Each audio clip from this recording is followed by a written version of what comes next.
Hey guys, how's it going? It's Shay from That Student Life Australia. Okay, so I talk a lot about getting things done, being productive, getting what you want, going after your goals, all that sort of stuff. Now, I break it up into pretty much three parts: planning, getting motivated enough to do it, and executing. So the middle one there, motivation, I think it's one of the most important things to be able to find out what motivates you, get that source of motivation into you, and then execute and stay motivated throughout the process of achieving your goals. So I'm going to go over with you a couple of tips today that I think you could employ to find what motivates you and then stay within that range of motivation so that you can execute every single day. Let's go. Okay, so step number one, or tip number one, what drives you? What motivates you? You need to, I reckon, grab a piece of paper, grab a pen, take 10 minutes of your time, sit down and think, what do I care about? Why do I get up in the morning? What do I want out of my life? What are the things which make up the combination of all the aspects in my life which I would call my motivation for living or achieving what I want to achieve? For a lot of people, let's name some common ones. Money, security, looking after your family. Maybe you want to, provide for your family, look after your parents, or, all those sort of things. Maybe you're a competitive person. Maybe beating other people or winning, or the game, winning or losing, the opportunity, maybe that's what drives you in the morning. Think about all of those things, maybe more, maybe less, combine them all together. If they fit you, write it down on a piece of paper, because the first step of being motivated is being aware of what drives you. Okay, so step number two. Now that you've spent the time, you put all the motivators you can think of down on a piece of paper, the next step is to figure out how you can integrate that into your daily life, so that every day you wake up, evoke those feelings of motivation from the paper within your body, within your heart, within your mind, so that every day you feel alive, fresh, and just connected to your goal and your vision, so that you have the energy, the motivation to get there. How would I do that? Well, it works differently for everybody, but this is just some examples of some common ones or some ones that I use. For example, I'm a competitive person. So what do I do to evoke that competitive motivation in me?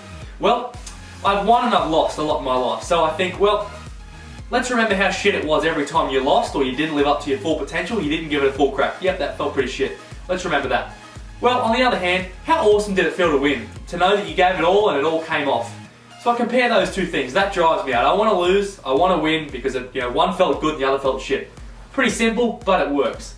The second thing is, yep, I definitely would like, to be wealthy and to be able to look after myself when I'm older. So, I follow people on Instagram who have nice, lavish lifestyles. Call it selfish, call it whatever, but it gets me in the chair, so I don't really care.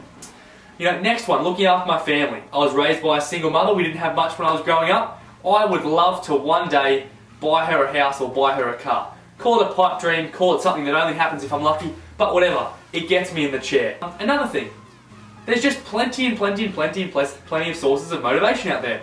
There are people on YouTube who make motivational videos once a week that are just awesome, get millions of views. Just type in motivational video to YouTube. I made a playlist of all those awesome videos from YouTube on my iPhone. Things like that. Instagram pages of quotes after quotes. My Instagram page, I put motivational stuff up there. Motivation is everywhere. You just have to filter out what motivates you and what doesn't. Stick to what does and make it just, every day. Bring that into you, and I promise you, you will be better off, you will get more done. Alright, so the next step is pretty much just a continuation of the last one. So, how are you going to integrate these sources of motivation which you've found into your daily life? Well, I would suggest on the way to school, on the way to work, university, whatever, and before you study or before you do whatever it is, that hard thing that you need to do every day to get towards your goals. So how do I do that? Well, motivational videos on YouTube, I have a playlist, audio, I downloaded them, chucked them on my phone, I can put them in the car through the aux cord or through my headphones after school. There's one particular video that I'm really motivated by at the moment. It was like a daily vlog by a guy called Gary Vaynerchuk, and it kind of just gets me in the zone. Like, it just makes me feel like I have no reason to be lazy and that I should get off the butt and do something. So, when I'm feeling lazy, it takes 10 minutes. I watch that and I might go and study for an hour or two. I call that a good trade-off. Maybe there's something that you could, write up on your desk, write up on your wall, your ATAR goal, whatever. Alright guys, so to finalise this video with the last few steps, what do we got to do after that? We've got our motivation, we've found out what motivates us, we found out where we can find it, and we now know how to integrate it, how to come back to it every day. What's left? What's left is to execute, rinse and repeat every day. So, I hope these tips helped you. Go out and use them each and every day. Trial and error, fix them to your schedule, to what you want to achieve, and I promise you'll be better off because of it. You'll get more done. Okay guys, thanks always for watching, and I'll just make a note, we made 1,000 subscribers last night. Me and Nick are just beyond happy with that. We never honestly thought we would get there. I mean, I was surprised when we got 100 subscribers, but thank you very much for liking, thank you for thumbsing up the videos, for hitting us up on Snapchat with thank yous and questions. We love it. We're definitely going to do a Q&A soon for 1,000 subscribers, so if you have any questions, send them in through Snapchat, Instagram, YouTube comments. We'll make them all in a video. Thank you very much for watching. Have a great week, guys. See ya.